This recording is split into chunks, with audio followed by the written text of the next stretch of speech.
DJ Sports.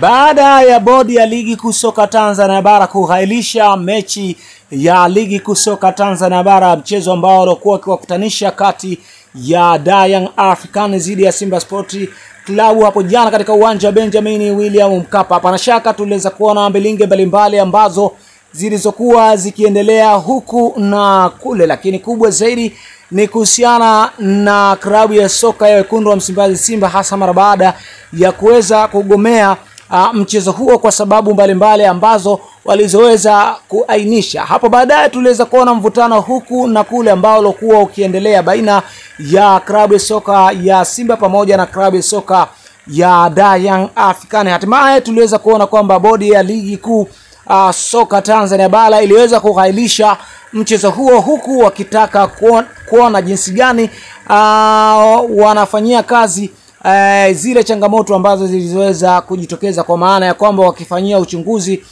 matatizo ambayo yaliweza kujitokeza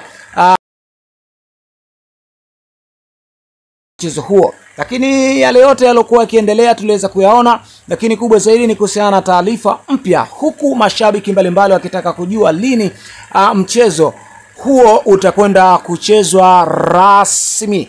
Moja kati ya taarifa kubwa ambayo inatoka katika vyanzo vya ndani kweli kweli ambavyo vinasema ya kwamba TFF pamoja na bodi ya ligi tayari wamekwisha kutana na kuweza kufanya kikao na kupanga mikakati thabiti hasa ya kutaka kuchezwa kwa mchezo huo, huku miongoni mwa taarifa kubwa ambazo zinazosemekana ya kwamba huenda mchezo huo ukachezwa mwezi wa 4 mnamo tarehe 8. Moja kati ya update kubwa kwa hivi sasa ambayo ikiwa inaendelea kupamba kasi. Hapana shaka tumeweza kuona kwamba yale yote yalikuwa yakiendelea hadi kufikia hatua mchezo huo kuweza kughailishwa, na hivyo bado jitihada mbalimbali zinaendelea huku na kule ya kuhakikisha mchezo huo utakuja kuchezwa mnamo tarehe 8 mwezi wa 4 na bila kuleta hitilafu yoyote ya ligi kusoka Tanzania bara. Bila shaka tunafahamu ya kwamba mchezo huo